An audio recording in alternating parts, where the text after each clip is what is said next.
Digestion इन duodenum. आज हम चर्चा करेंगे ग्रहणी में पाचन के बारे में। आमाशय के पाइलोरी कपाट के नियमित अंतराल से खुलते रहने के कारण कायम ग्रहणी में प्रवेश करता है।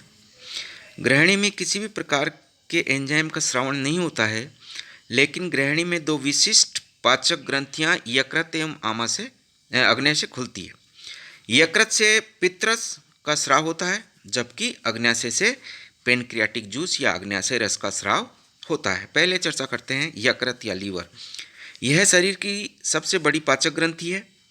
यह उदर गुहा में एपिगैस्ट्रिक क्षेत्र में उपस्थित होती है।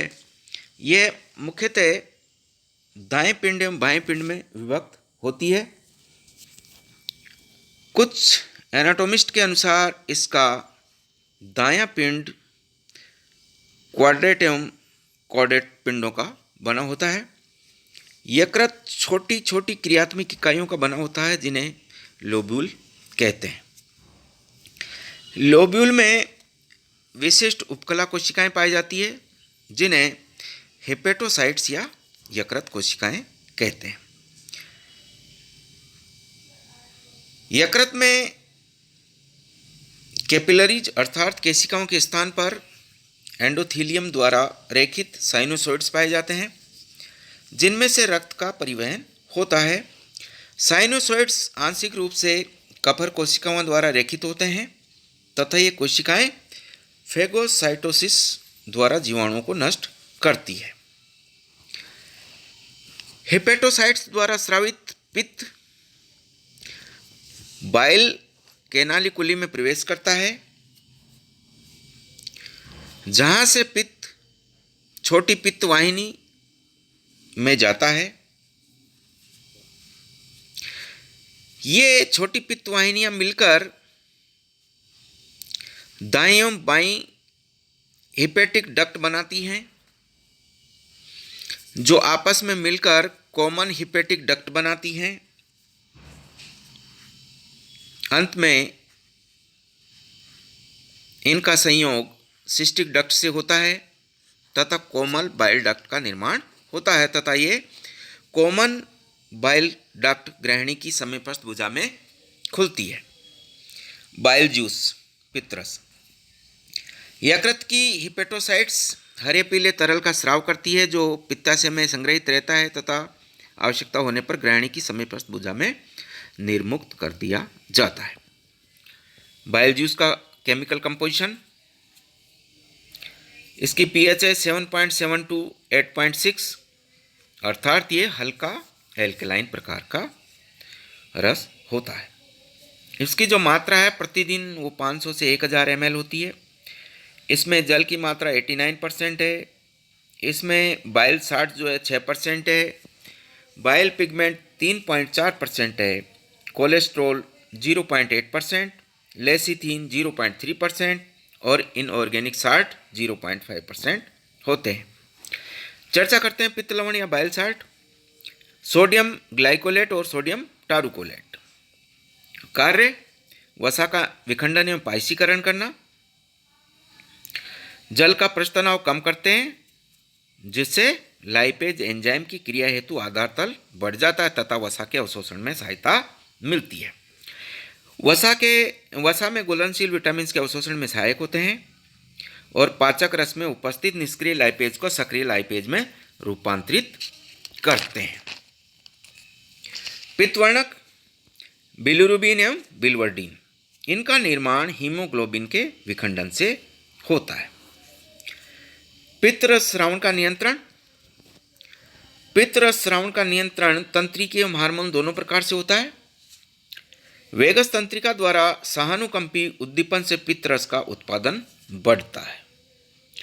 ग्रहणी में प्रवेश करने वाले कायम में वसीय अम्लों एवं अमीनो अम्लों के कारण सीसी के स्रावित होता है, जो पित्ताशय की भित्ति को संकुचित करता है, जिससे पित्तरस सामान्य पित्त वाहिनी में आता है।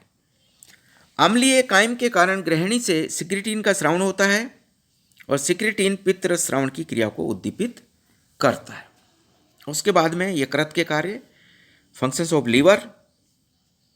पहला इसमें यकृत से रक्त में ग्लूकोज के स्तर का नियमन होता है। जब रक्त में ग्लूकोज का स्तर कम हो जाता है तब ग्लाइकोजिनोलाइसिस द्वारा ग्लाइकोजन का रूपांतरण ग्लूकोज में हो जाता है। भोजन ग्रहण के पश्चात ग्लूकोज का स्तर अधिक हो जाता है तथा ग्लूकोज का रूपांतरण ग्लाइकोजन में हो जाता है। सेकंड है वसा उपापचय। यकृत में संचित वसा का बीटा ऑक्सीकरण होता है तथा यह वसीय अम्ल तथा एसिटाइल कोएंजाइम ए में रूपांतरित हो जाते हैं। यकृत कोशिकाओं में कोलेस्ट्रॉल का संश्लेषण होता है तथा कोलेस्ट्रॉल से पित्त लवणों का निर्माण होता है। तीसरा प्रोटीन उपापचय। यकृत कोशिकाओं में alpha globulin, beta globulin, albumin, prothrombin एवं फाइब्रिनोजन का संश्लेषण होता है। यकृत में डीअमीनेशन एवं ट्रांसअमीनेशन की क्रियाएं भी होती। चौथा काम है औषधियों एवं हार्मोन्स का निष्कासन। यकृत में विषाक्त पदार्थों का डिटॉक्सिफिकेशन होता है तथा कुछ औषधियों जैसे पेनिसिलिन, एरिथ्रोमाइसिन एवं सल्फोनेमाइड आदि का उत्सर्जन के द्वारा निष्कासन भी कर दिया जाता है। पांचवा काम है बिलिरुबिन का उत्सर्जन। बिलिरुबिन का निर्माण लीवर में हीमोग्लोबिन के विखंडन से होता है जिसे विष्ठा के साथ उत्सर्जित कर दिया जाता है। छठा है पित्त लवणों का संश्लेषण। पित्त लवणों का उपयोग वसा के पाइसीकरण या अवशोषण में किया जाता है। सातवां है संग्रह या स्टोरेज। ग्लाइकोजन के अलावा यकृत में vitamin A, B12, vitamin D, E एवं के का संग्रह किया जाता है। आठवां है कोशिका भक्षण या फेगोसाइटोसिस। यकृत में उपस्थित कफर कोशिकाएं मृत आरबीसी, डब्ल्यूबीसी एवं जीवाणु को भक्षण द्वारा नष्ट करती है। और अंतिम कार्य विटामिन डी का सक्रियण। त्वचा, यकृत एवं वृक्क विटामिन डी के सक्रियण में भाग लेते हैं। इसके बाद में अगली पाचक ग्रंथि है पेनक्रियाज या अग्न्याशय, जैसे कि आप चित्र में भी देख रहे हैं। अग्न्याशय रेट्रोपेरिटोनियल अंग है जो उदर गुहा में दाईं ओर उपस्थित होता है। यह दो वाहिनियों द्वारा ग्रहणी से संयोजित रहता है। अग्न्याशय तीन भागों हेड, बॉडी एवं टेल में विभक्त रहता है। शीर्ष भाग ग्रहणी के सी वक्र के निकट उपस्थित होता है। अग्न्याशय ग्रंथिल उपकला कोशिकाओं का बना होता है। इसकी 99% कोशिकाएं झुंडों अर्थात ग्रुप्स में उपस्थित होती है जिन्हें एसिनी कहते हैं। एसिनी अग्न्याशय के बहिस्रावी अर्थात एक्सोक्राइन भाग को बनाती है जो अग्न्याशय रस का स्रावण करती है। शेष 1% कोशिकाएं लैंगेनस की दीपिकाओं अर्थात आइलेट्स का निर्माण करती है जो अग्न्याशय का एंडोक्राइन भाग बनाती है। अग्न्याशय रस स्रावी कोशिकाओं से छोटी वाहिनियों में आता है।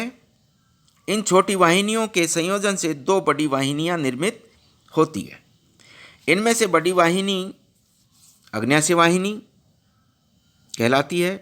पेनक्रियाटिक डक्ट या डक्ट ऑफ विर्संग कहलाती है। अधिकांश व्यक्तियों में अग्न्याशय वाहिनी संयुक्त पित्त वाहिनी के साथ मिल जाती है तथा हिपेटोपेनक्रियाटिक एम्पुला या एम्पुला ऑफ वेटर का निर्माण करती है तथा ये एम्पुला ग्रहणी की दूरस्थ भुजा में खुल जाता है तथा द्वितीय छोटी वाहिनी अर्थात डक्ट ऑफ सेंटोरिनी होती है जो ग्रहणी की दूरस्थ भुजा में एम्पुला ऑफ वेटर से 2.5 सेंटीमीटर पहले खुल जाती है। उसके बाद में है पेनक्रियाटिक जूस अग्न्याशय रस।